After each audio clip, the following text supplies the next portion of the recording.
para los que no sois, somos los editores de La Caverna, simplemente que nos conozcáis, intentaremos hacer cosas que nos interesen, ¿no? Y la verdad es que lo de hoy, pues es un tema que nos interesaba y bueno, siempre está abierto, ¿no? A las propuestas que tengamos que hacer todos, ¿no?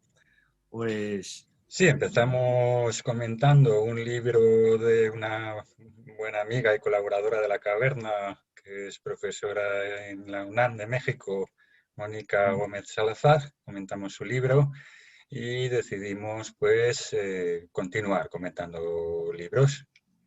En efectivamente, principio, muy bien. Hoy tenemos Estrés y libertad. Bueno, yo saqué la edición alemana, no, pero la inglesa, Simón Rollo, la inglesa, la española, Simón Rollo, la tenéis en La Caverna. Es una recensión eh, profunda, vaya, no son cuatro letras lo que tienes ahí, Simón. Es bueno, mucho. Y, sí, yo sí. hice, sí,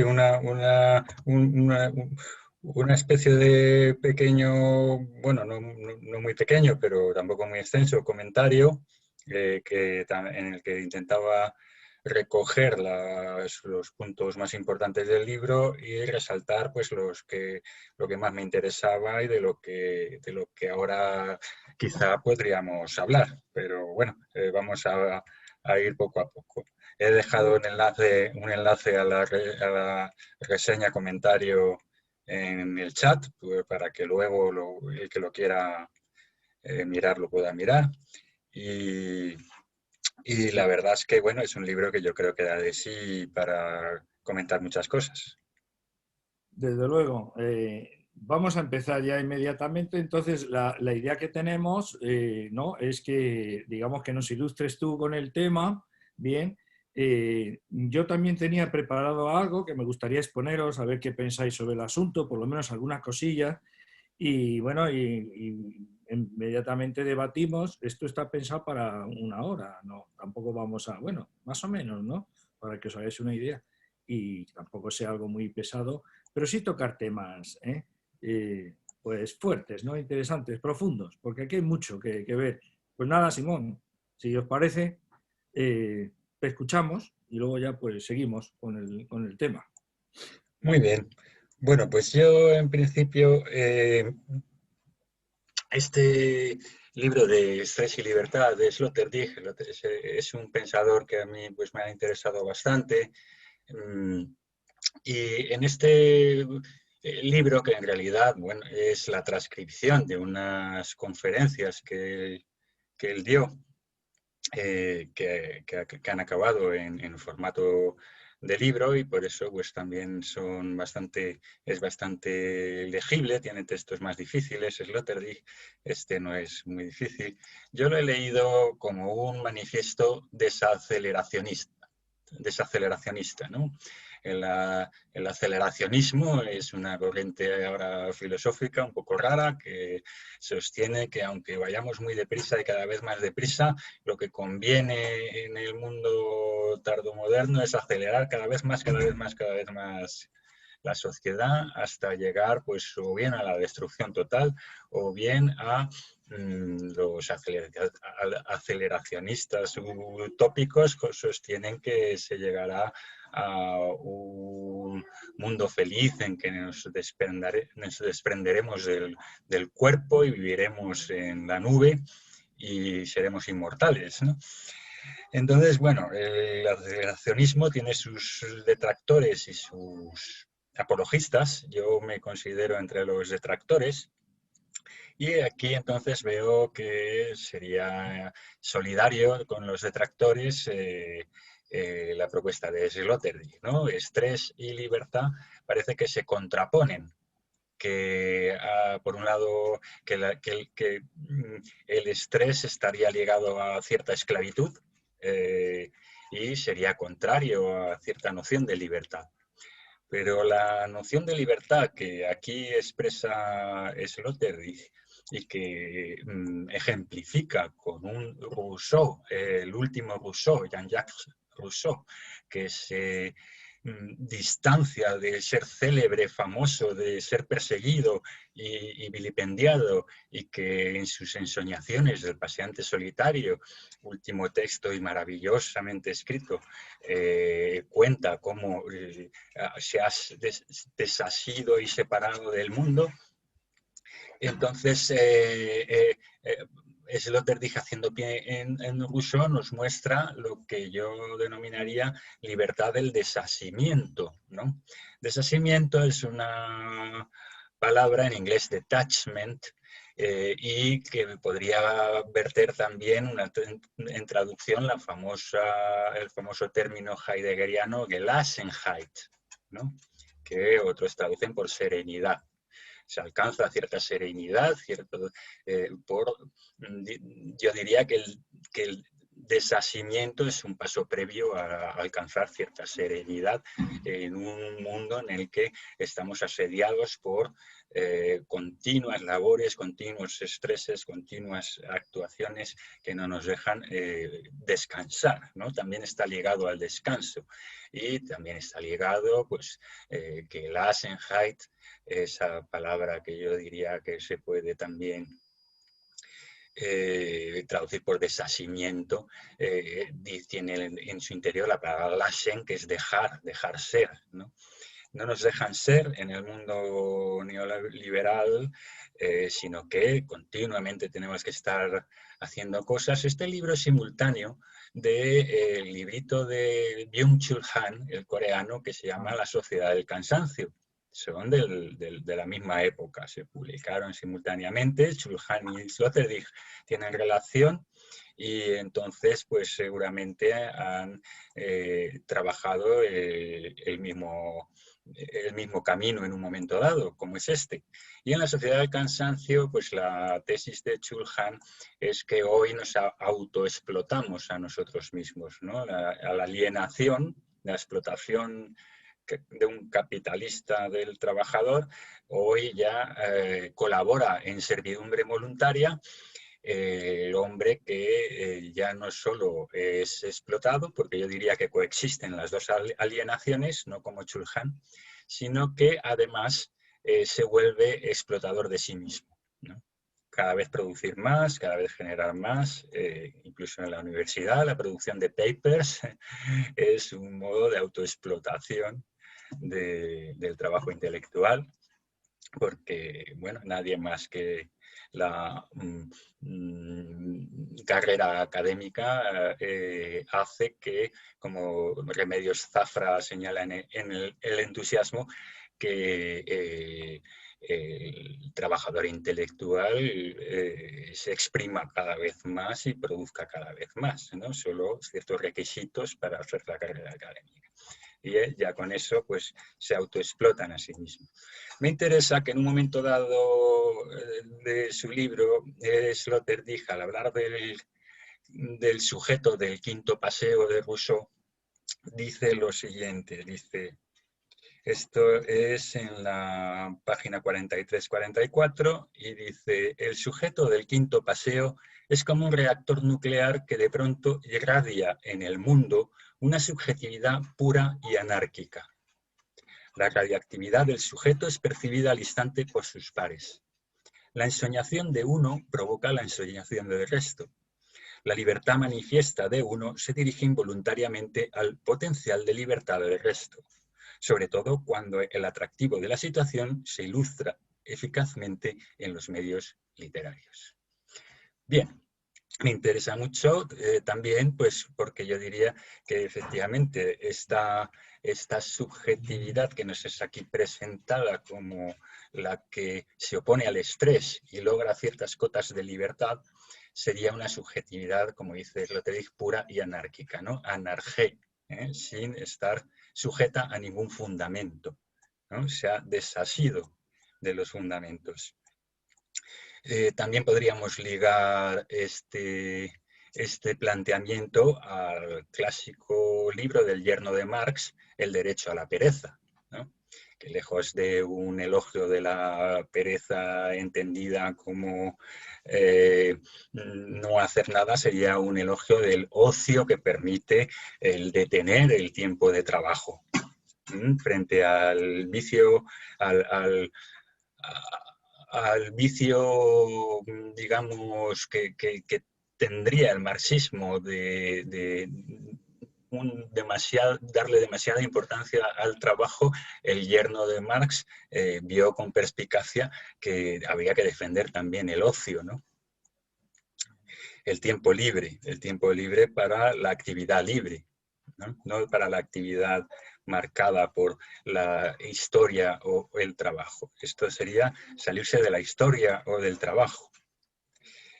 Y en ese sentido, pues yo también veo que cuando el estrés del que habla aquí Sloterdijk provoca un cierto malestar en la cultura. Según Freud, el malestar en la cultura lo provocaba la represión. Y era lo que era necesario para la cultura, la represión de los instintos. Mientras que aquí Sloterdijk lo que plantea es que es el estrés lo necesario para ligarnos en una sociedad neoliberal contemporánea. Y yo tiendo a no hacer como ciertos autores que dicen, no, el que tengo razón soy yo y no Freud, o es Freud y no yo. Tiendo a pensar muchas veces si las hipótesis son complementarias o opuestas.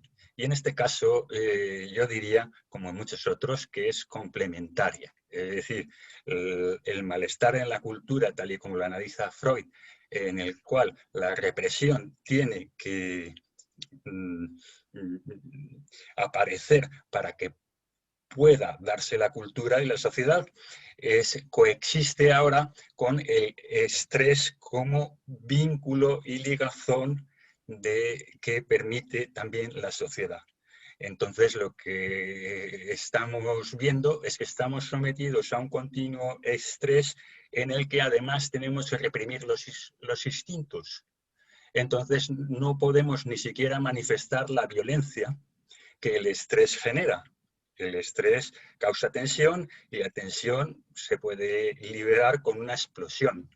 Pero la represión de Freud sigue vigente, se le añade el estrés y llegamos a la japicracia, ¿no? Tú tienes que ser explotado, explotarte a ti mismo y al mismo tiempo ser feliz y manifestar la mayor de las alegrías. Y así tenemos al dependiente explotado que sonríe a todo el consumidor que llega fabulosamente, siendo la persona más amable y dulce del mundo, porque se lo exigen. Es decir, de ello depende su trabajo y que no lo echen del trabajo. En ese sentido, veo que hay cosas que elementos que se superponen, y aquí diría yo que a la represión se le añade, inventaría yo un término, la reexpansión, ¿no? La obligatoriedad de una actividad laboral incesante con buena cara. Eso lo llamaría yo la reexpansión, que conlleva también una represión, porque aunque se esté muy presionado, se tiene que poner buena cara. Aquí Sloterdijk cita un libro de Arnold Gehlen de 1952 que se titula Sobre el nacimiento de la libertad a partir de la alienación, y con ello tenemos también un término muy clásico, muy tradicional, que tiene varias lecturas y cuyas lecturas también podemos hablar y ver si son complementarias o si son opuestas y habría que elegir una y no otra, ¿no? El estrés, represión y alienación tenemos que son elementos que nos aparecen como necesarios para un pegamento de la sociedad.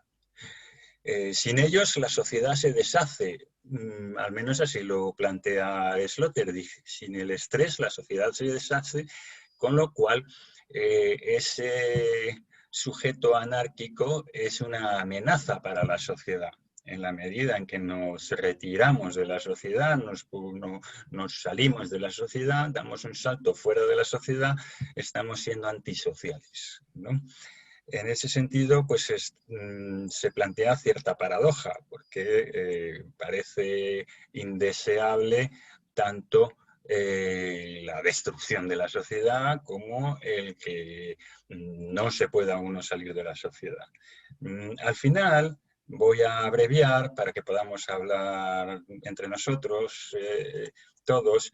Sloterdijk llega a una solución o a una conclusión que a mí me parece conformista, ¿no? Dice, bueno, no hay más remedio que soportar ciertos niveles de estrés y buscar momentos de evasión. Bien, pero para llegar a esa conclusión, a mi juicio, no era necesario todo este recorrido, porque eso es lo que siempre nos han dicho en sociedad.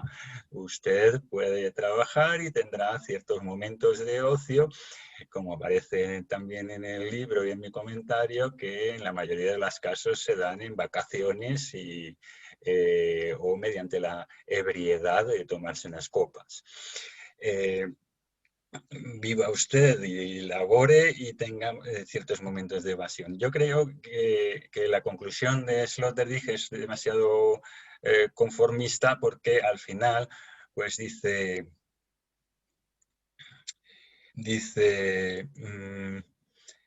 esto ya, un segundo, que lo tengo aquí en la página 70, ya al final del libro. Dice Sloterdijk, tenemos que resignarnos a que la realidad, la mayoría de las veces, nos envuelva como un constructo de estrés. Y termina también diciendo que después de esa resignación a la realidad, yo sería más radical y me enfrentaría a la realidad. Si la realidad es eso, pues no, me opongo a la realidad. Dice, ya como colofón del libro, defendemos la libertad en tanto trabajemos en la palabra liberalismo, que en la actualidad, por desgracia, remite a una vida de codicia y no funciona como sinónimo de generosidad, y en la palabra liberalidad, en tanto que signo de la simpatía por todo aquello que libere a la gente de cualquier tipo de despotismo. Bien, ante lo cual yo termino por todo comentario diciendo, ¿y por qué no más bien apelamos a la palabra comunismo para esa liberalidad, esa simpatía por todo aquello que libere a la gente, ¿no? Se ve que Sloterdijk al menos no está contento con una noción de libertad en la que la palabra liberalismo remita a la vida a una vida de codicia, de egoísmo y de competitividad. Pero ciertamente la liberalidad, el ser liberal,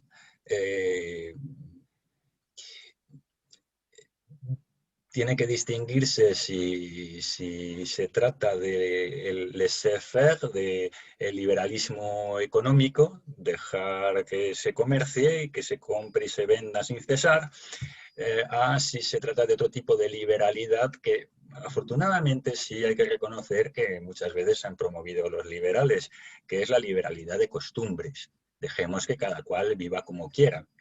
Pero luego los liberales se traicionan porque, bueno, dejemos que cada cual viva como quiera siempre y cuando acepten la libertad de comercio. Entonces, digamos, liberalidad y liberalismo ciertamente se oponen y termina en esa paradoja el libro de Sloterdijk, ¿no? Luego yo finalmente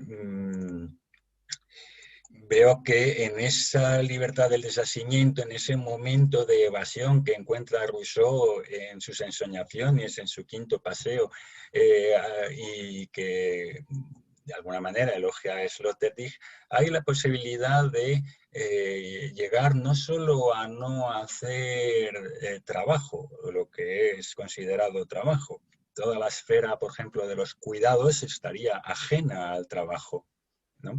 Entonces, sería una actividad, pero una actividad que está fuera de la historia, fuera del trabajo. Y sin embargo, el límite, que es lo que plantea Sloterdijk, hay actividades también fuera del trabajo que son estéticas o actividades de contemplación teórica o mística. Y Sloterdijk va a una actividad muy radical, pero de entre las posibles actividades de desasimiento, de salida fuera de sí y fuera de la sociedad, Sloterdijk con Rousseau plantea la actividad quizá más radical entre todas las actividades de desasimiento, que sería la de no hacer nada, ¿no? Es capaz, Rousseau, después de haber hecho grandes libros y ser muy famoso, de decir, pues ahora voy a no hacer nada. Y en ese momento se siente más feliz que nunca, ¿no? Entonces también eso pondría una cierta sospecha sobre que la felicidad se alcanza a través de la realización de cosas. Puede también alcanzarse bastante gozo y dicha en un no hacer nada.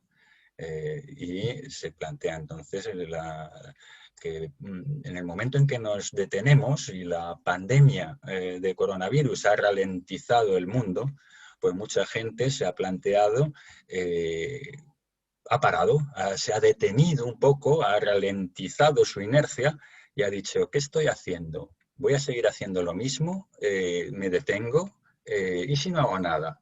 ¿Y si hago otra cosa? Digamos que dentro de lo negativo que ha tenido el virus pandémico, ha tenido un elemento positivo que es esta ralentización o detención o desaceleración del mundo, ¿no? Lo malo es que lo que puede pasar es que una vez que pase el coronavirus, el mundo podría haber aprendido la lección y decir, hay que desacelerar porque vamos hacia el precipicio, porque vamos hacia la catástrofe ecológica, porque vamos hacia, etcétera. Y, sin embargo, podrían llegar a la conclusión, una vez pasada la pandemia, hay que acelerar aún más, porque fíjate, hemos perdido mucho tiempo, hay que recuperar lo perdido y nos van a meter quizá cuando pase el coronavirus más presión de la que había. Es una de las posibles consecuencias que pudiera pasar. Yo preferiría que se reflexionase y se dijese, vaya, pues a lo mejor no está tan mal no comerciar tanto, que no vuelen 50.000 aviones diariamente por Europa, que no en un día que haya problemas en el paso del Canal de la Mancha no se queden varados 3.000 camiones, que quizá no tenemos que hacer tantos viajes, tanto turismo, tanta hostelería. Pero claro, eso es, puede no sé si eso podrá ser una postura generalizada, que es muy difícil, o será una postura a la que lleguen algunos de los que hayan visto en la desaceleración, bueno, pues algo positivo. Claro que a muchos la desaceleración, como ha afectado a su poder adquisitivo, su puesto de trabajo y demás, pues estos sufren unas consecuencias negativas de la desaceleración. La positiva es que a lo mejor pueden desayunar al sol en un día entre semana, cosa que quizá desde hace muchos años nunca se habían podido permitir. Muy bien, perfecto. Pues bueno, yo quería comentar algunas cosas antes de dar paso a un debate, algunas cosas y sobre todo, más que nada, compartir con vosotros un itinerario personal de muy pocos días que me ha dado tiempo a preparar esto, pero que quizá os puede interesar, ¿no?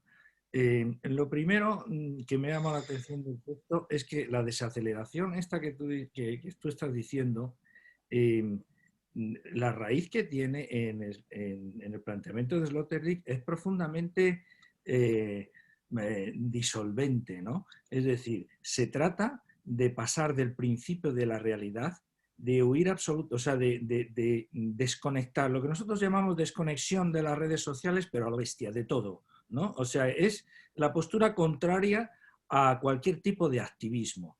Entonces, eso es como una especie de una carga de profundidad, ¿no?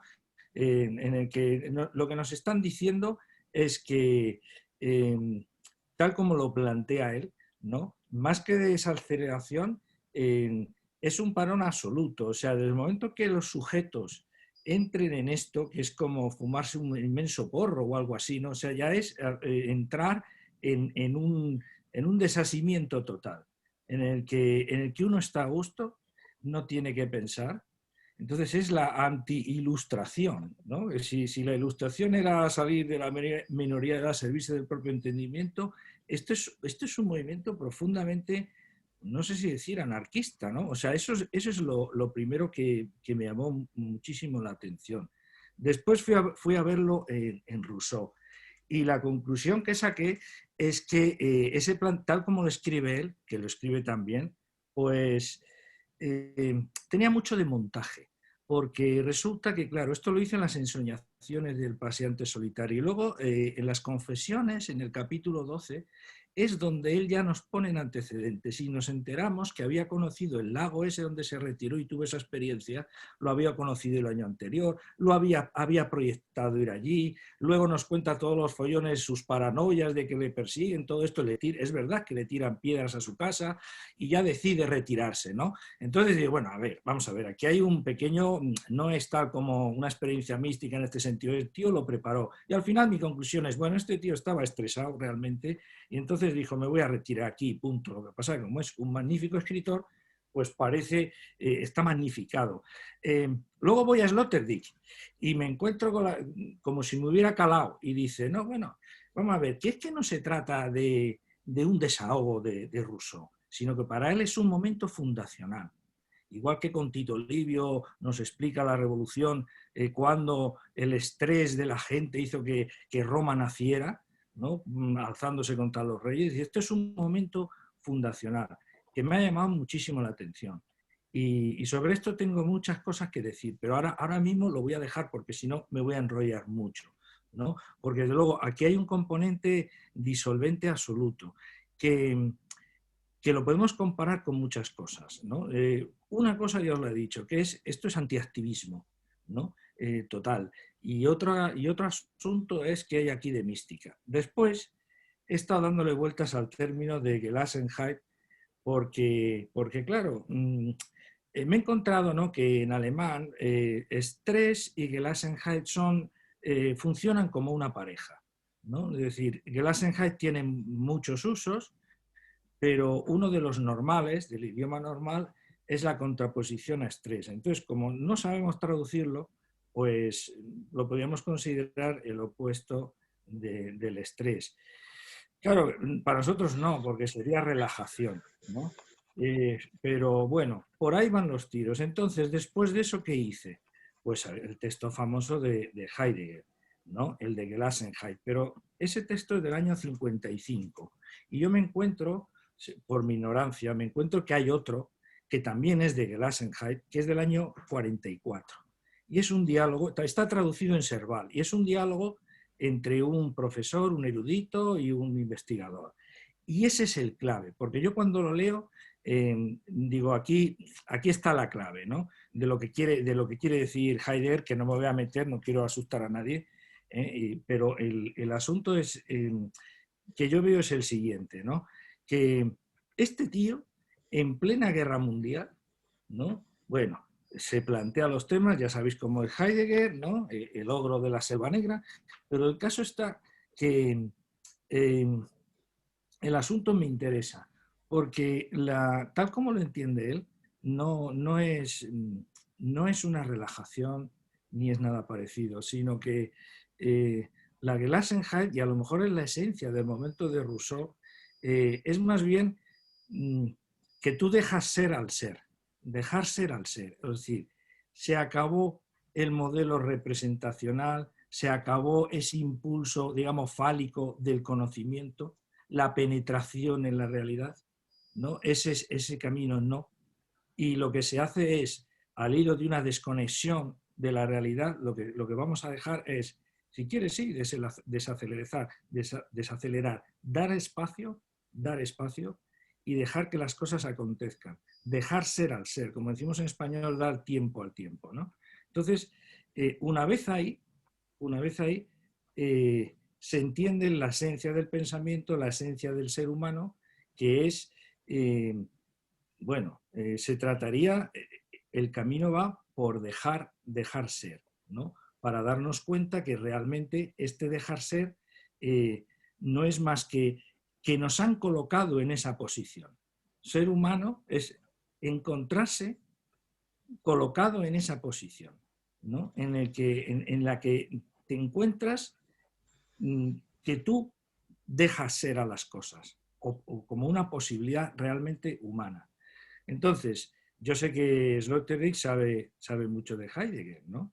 Esto no aparece en la conferencia, pero claro, si os vais luego a la Gelassenheit del 55, la que habla de la técnica, en un contexto muy diferente, ahora lo que nos está diciendo, la Gelassenheit no tiene nada que ver, pero lo que nos está diciendo es que esto no lo mueve ni Dios, la técnica, el mundo moderno, está en manos de unas fuerzas absolutamente superiores al ser humano, ¿no?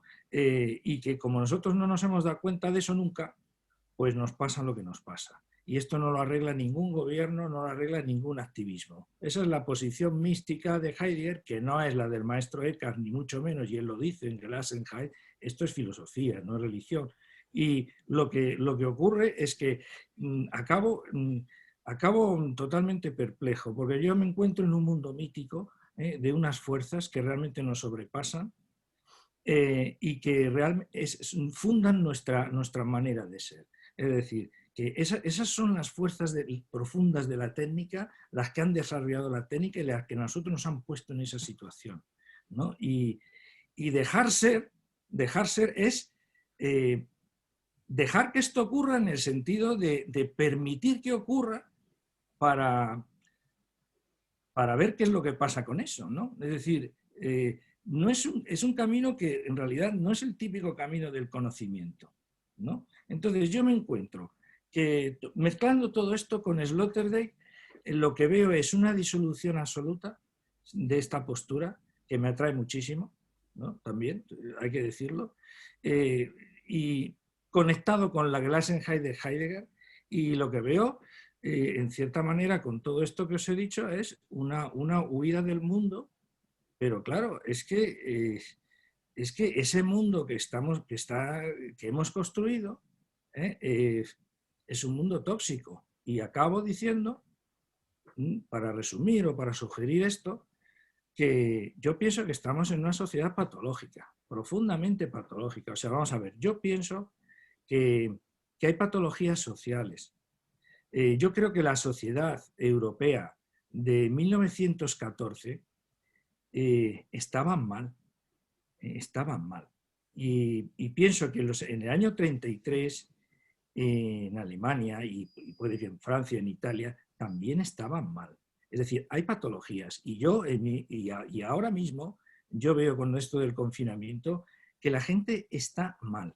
Es decir, que hay una patología mental generalizada. No sé exactamente la denominación, a lo mejor no tiene, pero yo creo que somos ya miembros de sociedades enfermas, mentalmente enfermas, ¿no? Y entonces, uno de los caminos es la huida de la realidad, ¿no? Es decir, niego el principio de realidad, que es psicoanalítico, y entonces lo que hago es dejarlo, desacelerar, desprenderme de todo y dejar las cosas así, ¿no? Claro, esto representa representa un camino de futuro. Fijaros cómo acaba Heidegger, ¿no? En la famosa entrevista final, ¿no? Que esto no salva a nadie, que venga un Dios a socorrernos, ¿no? Sin embargo, Sloterdijk ve, curiosamente, ¿no? La salida que se le ocurre es que, claro, esa persona metida en su mundo, dejando ser al ser, extasiado sin pensar en nada, tumbado en una barca en un lago sin ningún tipo de presión, ese es el único que puede sanar, que está en el camino de la sanación. Es decir, como no tiene que hacer nada, no tiene ningún estrés, ninguna obligación, a ese es al que le pueden venir fuerzas, y entonces, en un intento de liberalidad, ¿no? De magnanimidad, dice, bueno, lo que según él era el griego thymos, ¿no? Es decir, yo ahora, porque soy así de magnífico, pues me voy a imponer una carga de cualquier cosa y voy a ofrecer a la sociedad un libro, una escultura, una película, una canción, y voy a esforzarme, pero porque yo quiero, porque a mí me da la gana, o sea, es magnífico, ¿no? Pero claro, ¿qué hacemos con esto? Si vamos, por ejemplo, os comentaba el libro de Marina Garcés, Ciudad Princesa, que es un libro del 2018, donde ella pasa a revista todo su activismo, que representa al de mucha gente, pues lo que ocurre allí es un poco desolador, ¿no? Es decir, es ver en qué han acabado tus amigos, tus compañeros, después de muchos años de activismo, de Ocupa, de manifestaciones, de movimientos sociales, y ver, darse cuenta, ella acaba diciendo que el individuo es nada, ¿no? Que o se forma una colectividad, ¿no? Pequeña colectividad que puede ir agrandándose, realmente el individuo es nada. Entonces, el balance, yo lo dejo a vuestra opinión, a vuestro debate, pero es un tema complicado, se nos meten muchos hilos y al final no sé si esta actitud de relajación o de desasimiento es positiva, es conveniente, es un anarquismo disolvente que está mal pensado. Ahí lo dejo. Ahí lo dejo. ¿Permitís alguna cosita que quiero decir? Porque al hilo de todo lo que estamos hablando. Bueno, si por ejemplo fuéramos neoliberales convencidos, pues no, yo no vería problema en esa patología. Yo diría, bueno, hay psiquiatras, hay psicólogos, la represión, pues ya la cura el psicoanalista. Ya Freud dice, bueno, vamos a paliar esa represión. Y el estrés, que todavía la palabra no se empleaba en sentido psicológico en la época de Freud, tengo entendido, sino que más tarde se ha aplicado desde el terreno de la ingeniería, de los materiales que tienen estrés a las personas, pues ahora se dice, pues se cura con Prozac, ¿no? O se cura, bueno, se cura, es decir, un neoliberal no vería problema, entendiendo por patología eso, claro, entendería por patología una disfunción, y de hecho, me da la impresión de que desde el punto de vista del neoliberalismo, pues, bueno, como y en esto está de acuerdo Sloterdijk, ¿no?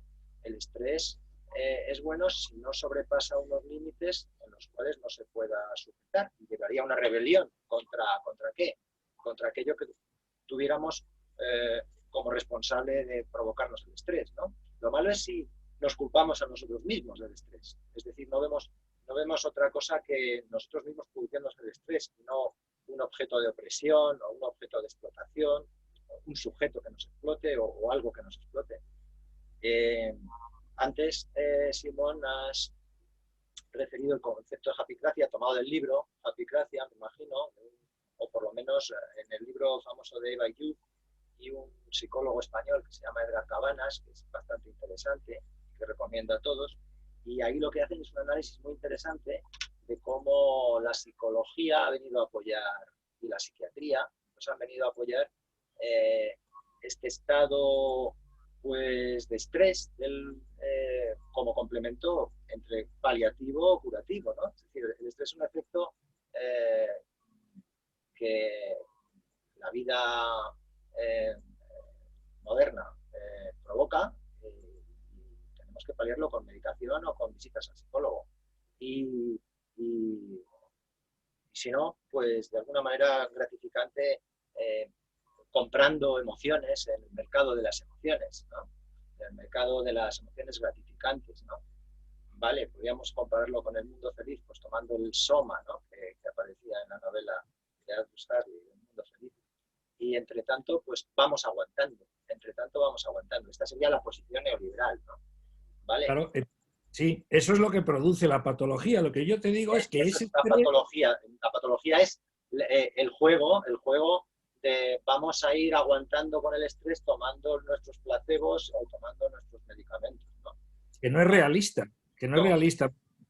Porque Simón, por ejemplo, cuando decías que en el confinamiento podíamos tener más tiempo, la experiencia es muy generalizada, no digo, es un bloqueo absoluto.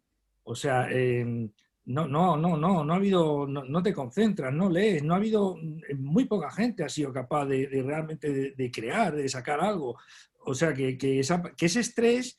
que el neoliberalismo puede decir que peccata minuta y lo vamos a arreglar y cada uno que se aguante, eso se filtra, es una agua tóxica subterránea que tiene unas connotaciones terribles. Es que me he recordado cuando dices que se filtra, perdonad, es una tontería, ¿no? Pero hace poco pusieron en la televisión Alien. Cuando Sí. alguien muerde o sale la baba del bicho, ¿no? Empieza a filtrarse y es una cosa que va derritiendo cualquier metal y lo va corroyendo, lo corroe, ¿no? Entonces, alguna de esa imagen que tú dices, ¿no? Bueno, yo es que efectivamente lo que decís, pues por un lado veo esto de que hay una negación efectivamente de lo que Freud llamaba el principio de realidad, o aquí Sloterdijk llama la realidad o la sociedad, ¿no? Se puede mostrar formas de oposición o no conformidad con la realidad, pero también que serían activas, ¿no? Acciones. Y una forma particular de acción que sería la no acción, es la que se plantea aquí como momento más radical rusoniano de llegar a no hacer nada, ¿no?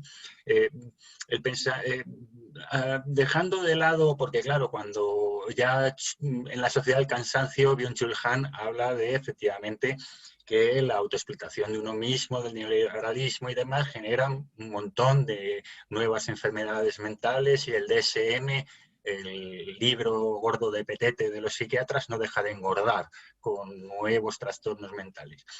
Pero siempre hemos sabido que no en los casos en los que tomándose un ansiolítico, una pastilla y tal, se puede seguir funcionando y se puede seguir en el mundo del estrés y entonces me tomo una piruleta y puedo seguir. Una señora llamaba a las pastillas que se tomaba Amiplin, porque me voy a tomar un Amiplin, ¿no? Claro, una vez dopada no le importaba nada, ¿no? Y seguía trabajando.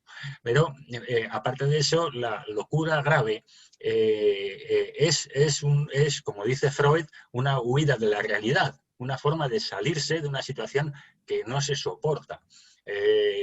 Hace poco se describía, leí en un escritor famoso, que por cierto se suicidó, pero él daba una descripción de lo que le pasaba al suicida y decía, es como el que salta de un incendio cuando las llamas le van a abrasar y antes de que le abrasen, salta.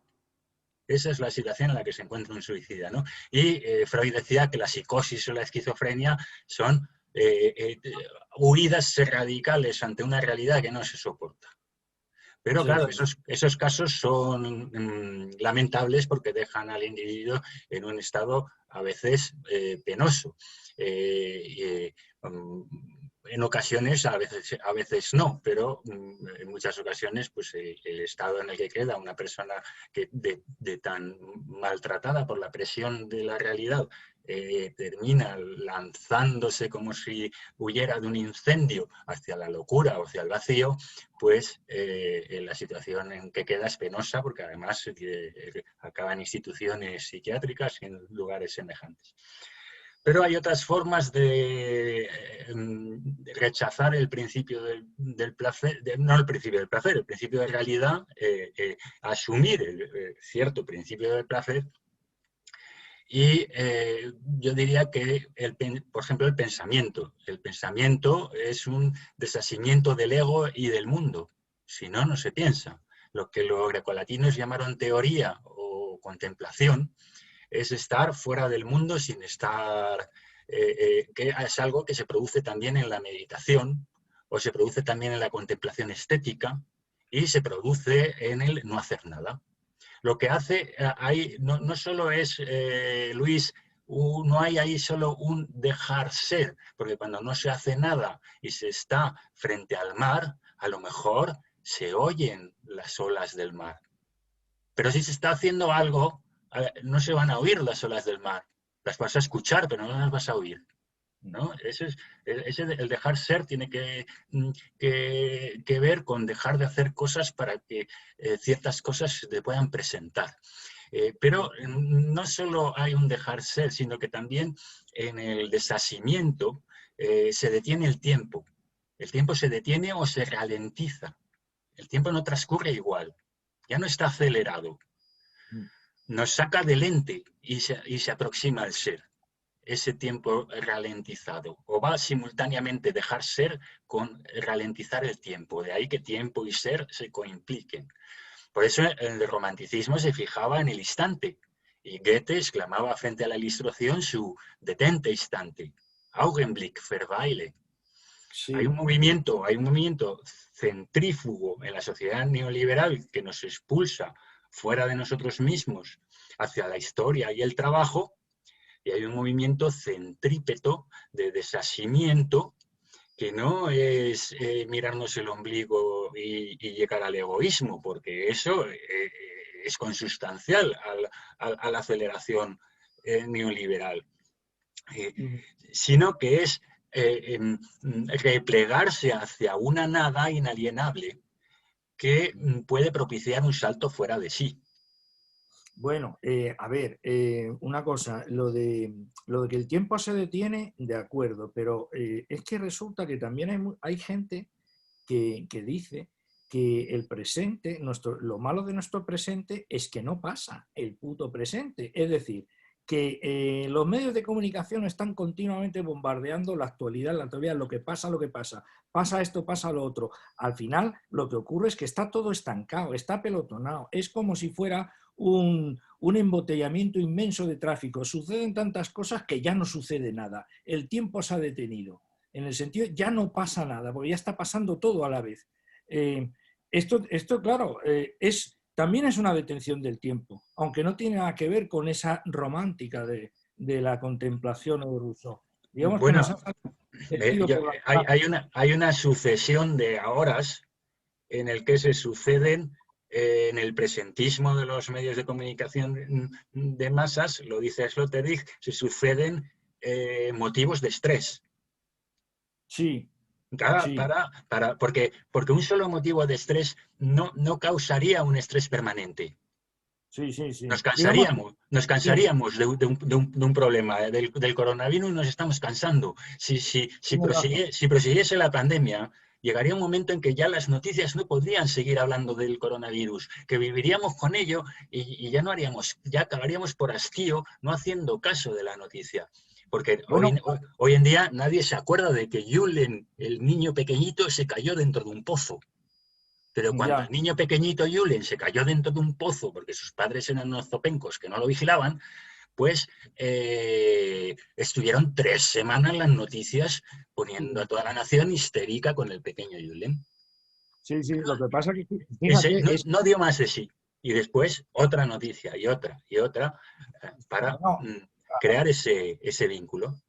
Hay una serie hay muchas series de periodismo. Hay una, me estoy acordando de Newsroom, donde es la típica reunión al principio de la serie del día, se juntan y el tema es lo que está diciendo Sloterdijk, ¿no? Es decir, ¿con qué vamos a crispar a la gente hoy? ¿Cuál es el tema candente, ¿no? Y hay que elegir uno y además, curiosamente, todos los medios ponen los mismos, ¿no? Es decir, es mantener un nivel de estrés que por lo visto él cree que eso es necesario, ¿no?, para mantener la sociedad. O sea que curiosamente, por ejemplo, en nuestras sociedades multirraciales o multiculturales, eso es lo que nos mantiene como sociedad, porque eso causa un estrés que es precisamente lo único que junta a la sociedad. Porque el texto Bueno, sería discutible esa tesis de Sloterdijk, claro. porque ¿y qué sucedería si la desaceleración fuera muy grande, fuera a mayores? Si mucha gente decidiera conjuntamente ir más despacio, pues a lo mejor no se acabaría la sociedad, sino que sería una sociedad distinta. ¿Sabes lo que pasa? Ya lo hicieron en Italia, el movimiento ese de slow food y estas cosas, pues que el capitalismo la iba a absorber y sería una nueva moda. De hecho, lo que estamos hablando del desasimiento, un yuppie tiene sus islas de desasimiento, va a sus sesiones. Bueno, un yuppie, uno que no sea yuppie, o cualquiera de nosotros que entremos en el mercado de consumo místico, New Age, ¿no? Uno puede estar trabajando en proyectos muy intensamente y luego se coge sus vacaciones y se va a una playa y se hace un taller zen, ¿vale? Y entonces entra en una isla de desasimiento, se refresca, se relaja y luego vuelve otra vez a la vorágine. Por cierto, una cosa que es curioso al hilo de lo que estás diciendo, estuve investigando un poco, es verdad que Byung-Chul Han es un discípulo, pero es que hay otro, creo que es Michael Young, que algo así, ahora mismo cito de memoria, y ese, que es un discípulo y ha trabajado incluso con Sloterdijk, aunque ya reniega de él, o más bien Sloterdijk de él, ¿sabéis quién es? Es un político de Alternativa por Alemania, el Vox alemán. O sea que... Sí, bueno, ese es otro debate porque también digamos que a Sloterdijk, que saltó a la palestra así como ya un filósofo importante, oponiéndose a Habermas,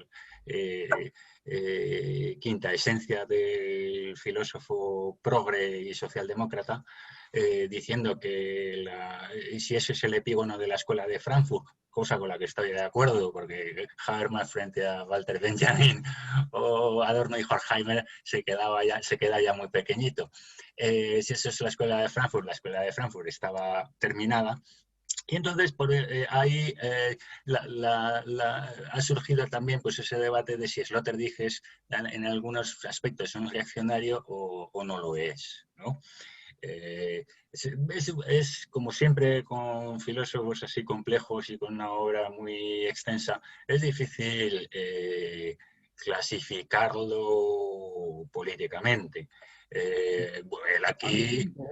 A mí no me interesa, personalmente, ¿me entiendes? Es lo que estás diciendo, son complejos, llevan muchos hilos a la vez, son brillantes, o sea que... Bueno, en principio lo interesante es que, pues bueno, la multitud de lecturas que se puede hacer de ellos y se puede hacer lecturas de distintos sesgo político, incluso sin autorización del autor o volviéndolo en una dirección en la que tal vez el propio autor no quisiera ir, ¿no? Ahí, es que imagínate, bueno, todo lo que pasó con Heidegger, ¿no? Pero lo que este tío hace, el discípulo este de Alternativa para Alemania, no sé en concreto, ¿no? Porque ya no se dedica a la filosofía, que yo sepa. Pero claro, podemos coger es lo que hacen los partidos, ¿no? No sé cómo sería el Partido Nacional Socialista, ¿no?, de aquella época, pero coger el resentimiento, ¿no? Precisamente este resentimiento y utilizarlo. Es la materia prima del partido, ¿no? De todos aquellos que son los desheredados de la tierra y quieren... Muy interesante, Luis, esto que ahora estás diciendo me hace pensar en que el desasimiento, el detachment del que hablamos, o la ensoñación del solitario, si hablamos en términos de Rousseau, si lo aplicamos, ¿cómo lo podemos hacer compatible con crear una comunidad política? ¿Vale? Claro, todos y cada uno de nosotros echamos mano a ese desasimiento, al final somos unos islotes individualistas tan tan enormes como puede ser el neoliberal, el individuo neoliberal o más, ¿no? Bueno, no, luego había que plantear si sería posible un desasimiento, un detachment en comunidad. Comunidad. Eso sería... Sí, sí, comunitario. Y bueno, no sé, el amor libre. Una comuna, una comuna hippie. Eso, bueno, pues quiero decir, a lo mejor era una comuna hippie, era un lugar donde había un desasimiento de todas las represiones y normas y políticas y trabajo y Estado y demás. En la que se habían distanciado esos hippies de los 60, del 68, en comunidad de todo. Luego que esas comunidades tuvieran problemas, no fueran idílicas y todo eso, pues ya se ha comentado mucho. Entonces, digamos una cosa, aquí se está hablando o sea, con Sloterdijk, del desasimiento de Rousseau en sus ensoñaciones, de un desasimiento muy puntual, muy radical, muy característico y además consistente en no hacer nada. Es decir, no, pero ese simplemente, ese sí que se opone a toda sociedad, porque el que no hace nada ni construye ni nada, ni hace comunas, ni hace nada. Entonces, el no hacer nada es, digamos, puede ser un gran atentado contra el sistema, ¿no? Entonces, digamos que a lo mejor vosotros que sois profesores, pues el alumno más radical que tenéis es el que no quiere hacer nada y suspende todo. Encima luego es un cabroncete en el aula que se porta fatal. Pero bueno. Claro, lo malo es que no te deja dar clase. Claro. Pero ¿por qué no dejar a ese que no haga nada? Pero vamos, que no haga nada en su casa. Que no haga, decir, que no, porque hay que llevarlo al colegio a que fastidie. Sí. Si no quiere hacer nada, que no haga nada. ¿Por qué no hay un sitio? ¿Por qué la sociedad no permite que haya gente que no haga nada? Podríamos crear un aula para... No, imaginemos que se instaura la renta básica. Sí. Entonces, la gente tiene un mínimo vital con el que sobrevivir, como derecho de ciudadanía, por el mero hecho de existir. Ese mínimo es muy mínimo, con eso se sobrevive y punto, sin lujos. El que quiera lujos, que trabaje. Y entonces muchos trabajarían y tal, y lo cual, y harían cosas. Otros, con ese mínimo, harían ballet, poesía, filosofía, música, lo que les placiere. Pero habría algunos que no harían nada. Y entonces, ¿por qué no se puede no hacer nada? ¿Por qué eso es lo que está más prohibido? ¿Por qué eso es tan tremendo? Vale, un momentito, Simón. Bueno, tenemos más gente. Sí. Si alguno queréis intervenir, pues vamos, no hace falta que lo digamos. Directamente intervenir. Esto está abierto para todo el mundo. ¿Vale? Sí, bueno, eso es una cosa. Mira, yo quería leer una cosa. Sí, quería leer... No, yo era solo decir que, digamos, también nosotros mismos en nuestra actividad cotidiana difícilmente podemos justificar momentos de no hacer nada, cuando son absolutamente necesarios. El que no se detiene, el que no tiene momentos de evasión, acaba petando. Sí, sí. Bueno, mira os leo una cosa de Sloterdijk sobre lo que decía Julián, que ya lo habréis visto, pero me gustaría, si alguno se anima a investigar o le gusta la historia de la filosofía. Dice él, bueno, traduzco a la buena de Dios, ¿vale? Dice, de hecho, bueno, la historia de las ideas y de las mentalidades de Europa desde hace 250 años, ¿no? En realidad lo que es una lucha contra todas las consecuencias del descubrimiento de Rousseau. Y más adelante dice, la filosofía alemana, desde la generación de 1800, ¿no? Intuyó enseguida que el nuevo sujeto, este sujeto que no hace nada, dice, no, era imposible de hacerlo social. Y a partir de ahí fue una lucha contra él, ¿no?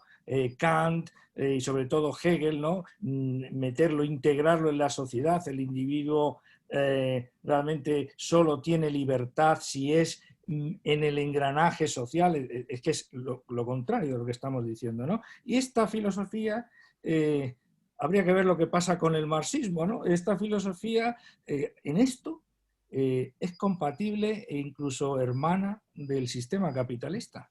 Claro, porque con este sujeto no podemos hacer nada. Kant ya hablaba de la insociable sociabilidad del hombre. Entonces, este descubrimiento, vamos a decir, como dice Sloterdijk de Rousseau, se intenta ir contra él de todas las maneras, ¿no? Con toda la artillería. Y ahí tenemos la historia de la filosofía alemana del siglo XIX. No sé, es un camino, ¿no? Para que si a alguien le interesa. No, sí, yo estoy de acuerdo en que hay que investigarlo porque si algo tiene, ya que es algo tan perseguido. Claro. ¿No? Yo cuando veo algo que de ninguna manera les parece posible a los poderes constituidos, digo, bueno, algo hay en hoy no voy a trabajar porque estoy enamorado, que, que resulta una afrenta contra la afrenta más gorda contra el sistema. O sea, Sí. dile a tu jefe, hoy no voy a trabajar porque estoy enamorado. Sí, lo de preferiría no hacerlo, ¿no? De Preferiría Bartleby. no hacerlo de Barleby también, claro.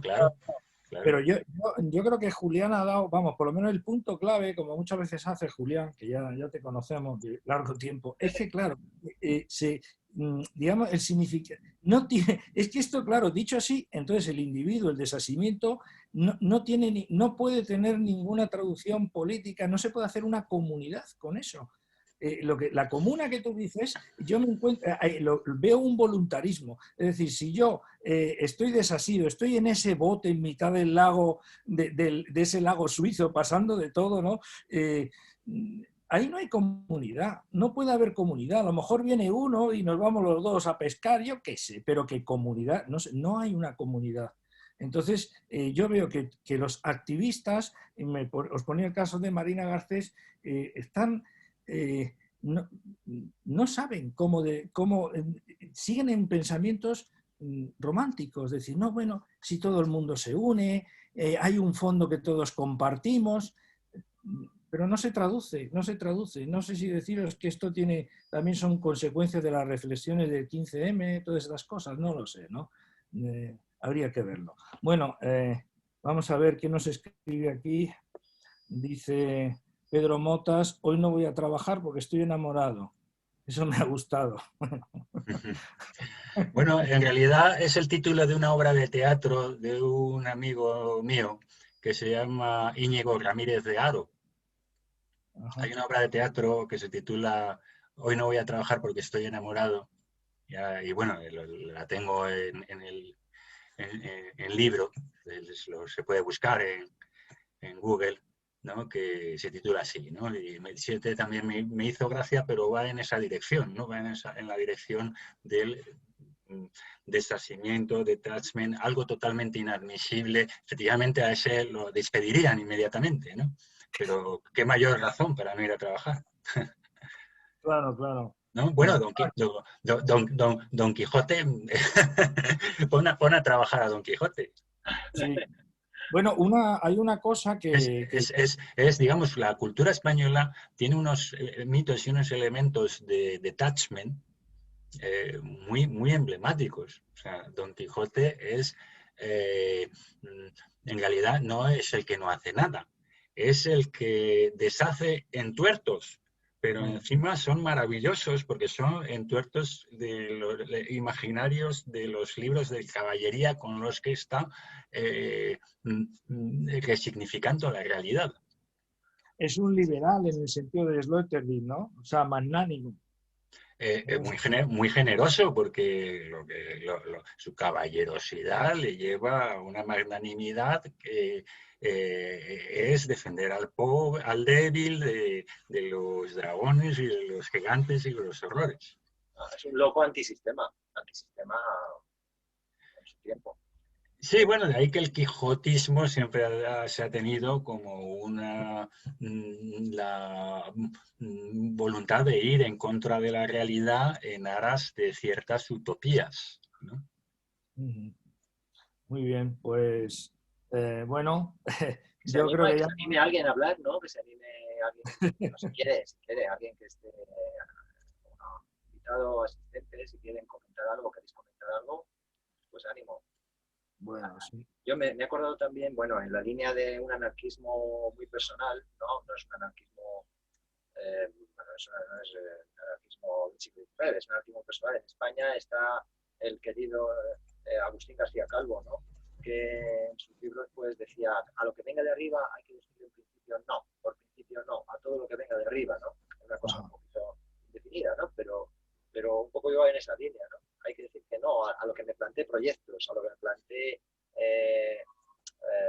una línea de compromiso con algo que esté administrado desde arriba, burocratizado, hay que decirle que no. Bueno, me acuerdo que en unas charlas en las que estuve, alguien echó en cara que él era catedrático de filología, ¿no? Clásica, y que estaba ganando la pasta con el Estado, ¿no? Y él dijo, hombre, yo soy anarquista, pero al mismo tiempo tengo que comer, ¿no?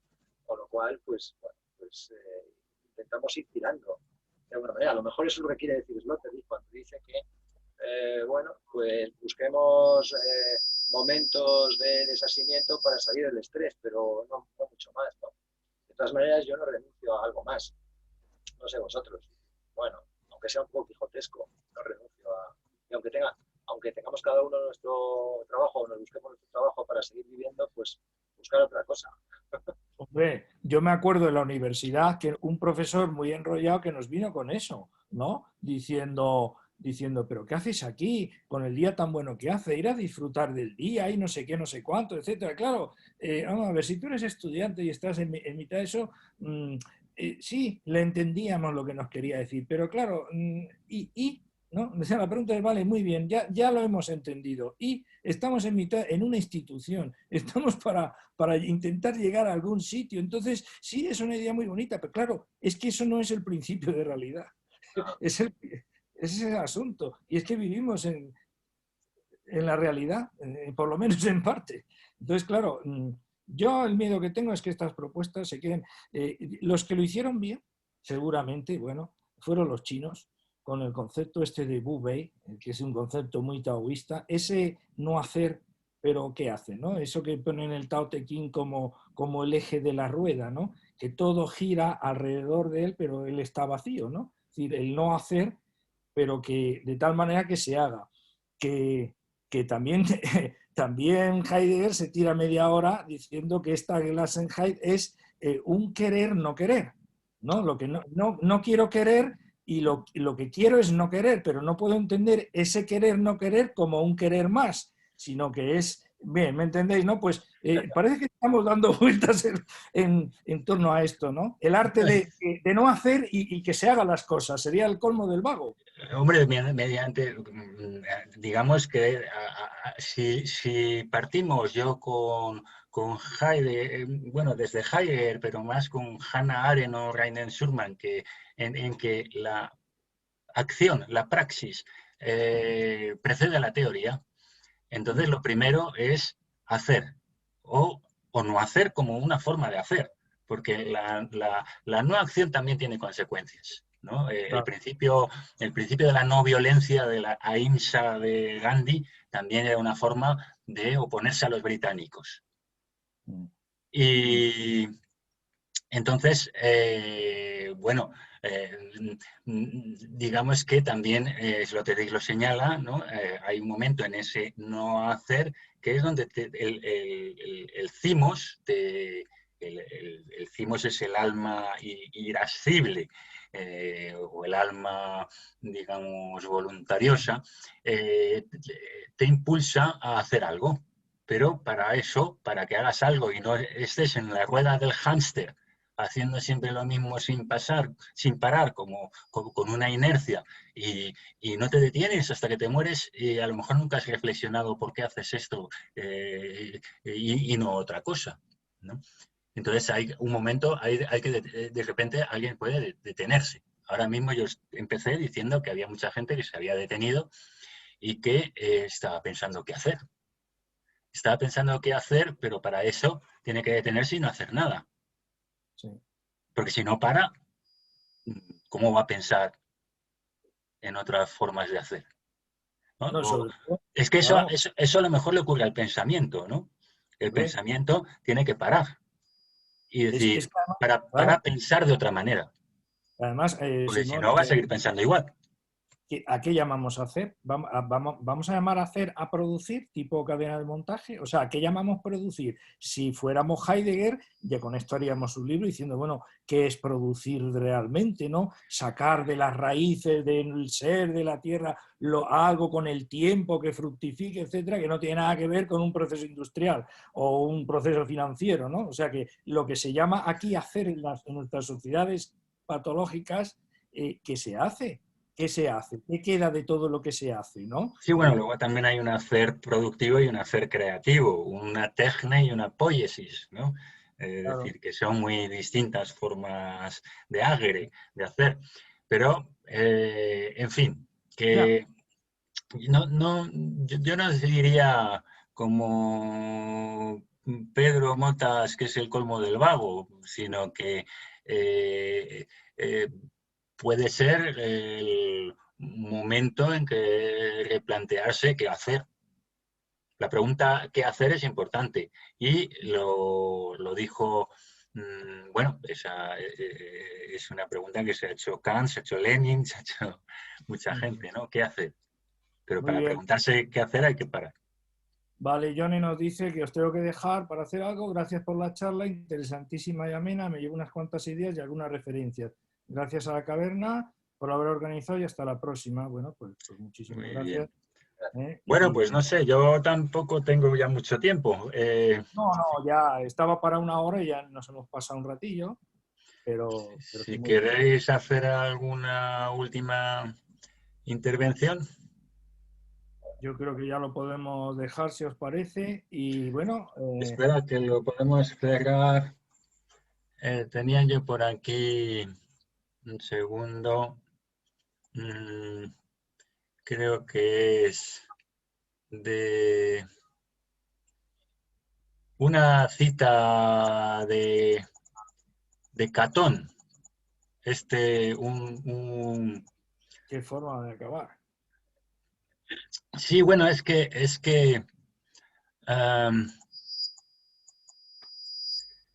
la cita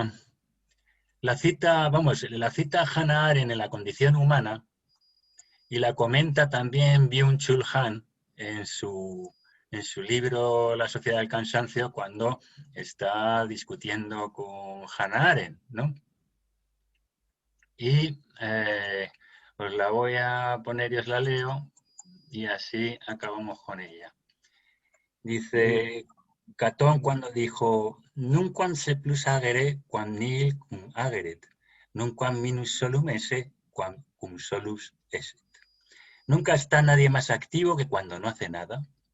Nunca está menos solo que cuando está consigo mismo. Ahí lo dejas. Muy bien. Estupendo. Muy bien. Una cita Muy bien. para la reflexión. Sí. Perfecto. Pues nada, muchísimas gracias a todos.